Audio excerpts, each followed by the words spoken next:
Elves are a magical people of otherworldly grace, living in the world but not entirely part of it. They live in places of ethereal beauty in the midst of ancient forests or in silvery spires glittering with fairy light, where soft music drifts through the air and gentle fragrances waft on the breeze. Elves love nature and magic, art and artistry, music and poetry, and the good things of the world. Slender and graceful. With their unearthly grace and fine features, elves appear hauntingly beautiful to humans and members of many other races. They are slightly shorter than humans on average, ranging from well under 5 feet tall to just over 6 feet. They are more slender than humans, weighing only 100 to 145 pounds. Males and females are about the same height, and males are only marginally heavier than females.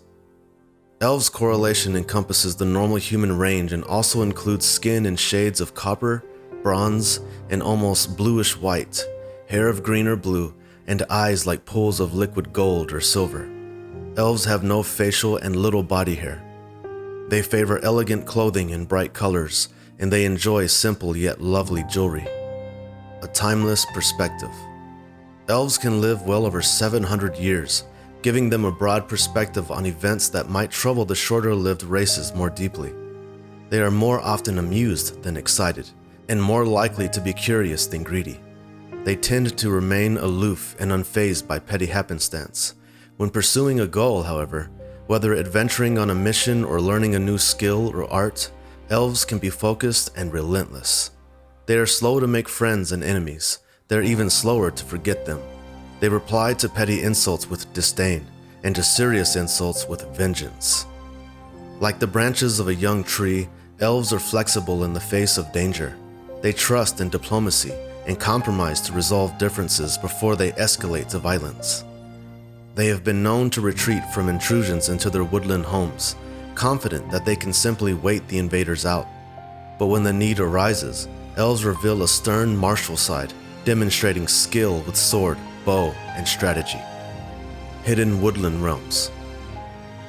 Most elves dwell in small forest villages hidden among the trees.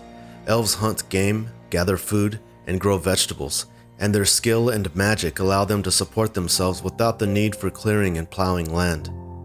They are talented artisans, crafting finely worked clothes and art objects. Their contact with outsiders is usually limited, though a few elves make a good living by trading crafted items for metals, which they have no interest in mining. Elves encountered outside their own lands are commonly traveling minstrels, artists, or sages. Human nobles compete for the services of elf instructors to teach swordplay or magic to their children. Exploration and adventure. Elves take up adventuring out of wanderlust. Since they are so long-lived, they can enjoy centuries of exploration and discovery. They dislike the pace of human society, which is regimented from day to day but constantly changing over decades, so they find careers that let them travel freely and set their own pace. Elves also enjoy exercising their martial prowess or gaining greater magical powers, and adventuring allows them to do so. Some might join with rebels fighting against oppression, and others might become champions of moral causes. Haughty but gracious. Although they can be haughty, elves are generally gracious even to those who fall short of their high expectations, which is most non-elves. Still, they can find good in just about anyone. Dwarves. Dwarves are dull, clumsy oafs, but what they lack in humor, sophistication, and manners, they make up in valor. And I must admit, their best smiths produce art that approaches elven quality. Halflings. Halflings are people of simple pleasure, and that is not a quality to scorn. They're good folk. They care for each other and tend their gardens, and they have proven themselves tougher than they seem when the need arises. Humans. All that haste, their ambition and drive to accomplish something before their brief lives pass away. Human endeavors seem so futile sometimes, but then you look at what they have accomplished, and you have to appreciate their achievements. If only they could slow down and learn some refinement. Elf names.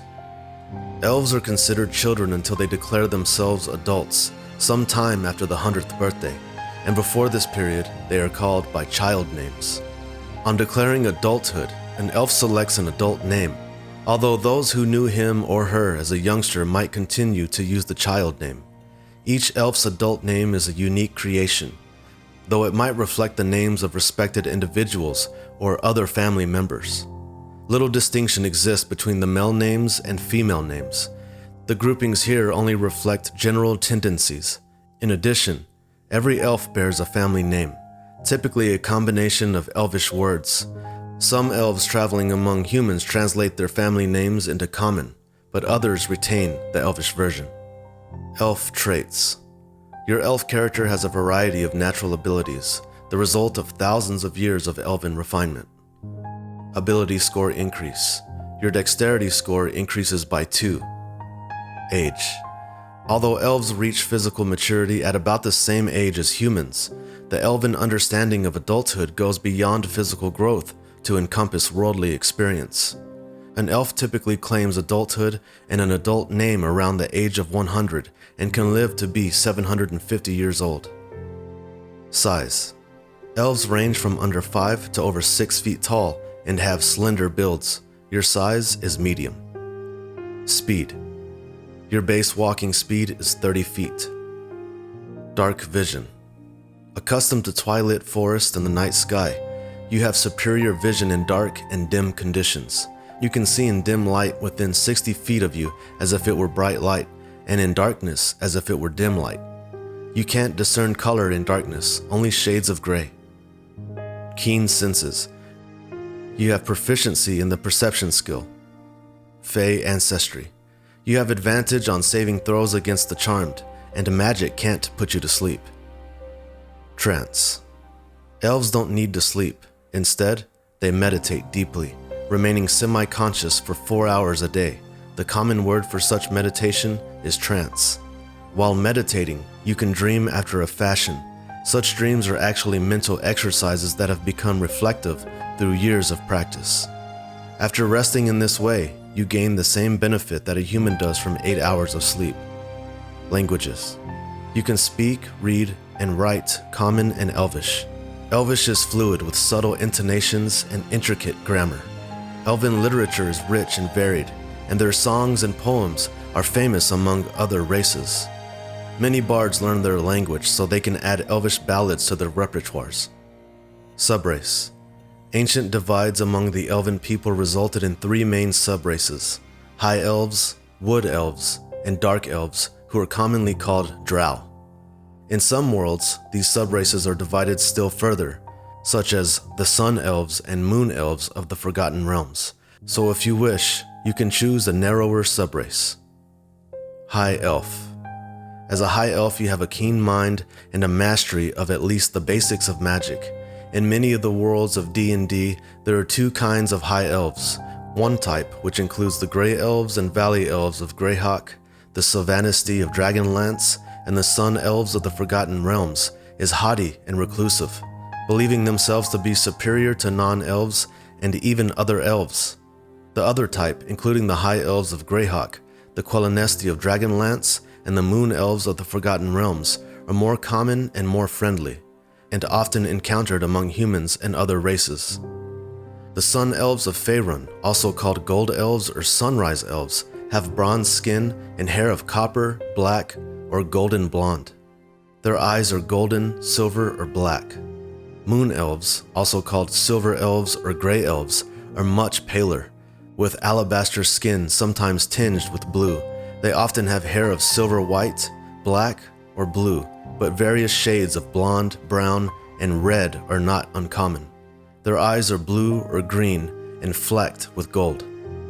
Ability score increase. Your intelligence score increases by 1. Elf weapon training. You have proficiency with the longsword, short bow, and longbow. Cantrip. You know 1 cantrip of your choice from the wizard's spell list. Intelligence is your spellcasting ability for it. Extra language. You can speak, read, and write 1 extra language of your choice. Wood Elf. As a Wood Elf, you have keen senses and intuition, and your fleet feet carry you quickly and stealthily through your native forests. This category includes the Wild Elves of Greyhawk and the Caganesti of Dragonlance. as well as the races called Wood Elves and Greyhawk in the Forgotten Realms. In Faerun, Wood Elves, also called Wild Elves, Green Elves, or Forest Elves, are reclusive and distrusting of non-elves. Wood Elves' skin tends to be copperish in hue, sometimes with traces of green. Their hair tends toward browns and blacks, but it is occasionally blonde or copper colored. Their eyes are green, brown, or hazel. Ability score increase. Your wisdom score increases by 1. Elf weapon training. You have proficiency with a longsword, short bow, and long bow. Fleet of foot. Your base walking speed increases to 35 feet. Mask of the Wild. You can attempt to hide even when you are only lightly obscured by foliage, heavy rain, falling snow, mist, and other natural phenomena. Dark Elf. Drow. Descended from an earlier subrace of dark-skinned elves, the Drow were banished from the surface world for following the goddess Loth down the path to evil and corruption. Now they have built their own civilization in the depths of the Underdark, patterned after the way of Loth. Also called Dark Elves, the Drow have black skin that resembles polished obsidian and stark white or pale yellow hair. They commonly have very pale eyes, so pale as to be mistaken for white, in shades of lilac, silver, pink, red, and blue. They tend to be smaller and thinner than most elves. Drow adventurers are rare, and the race does not exist in all worlds. Check with your dungeon master to see if you can play a Drow character. Ability score increase.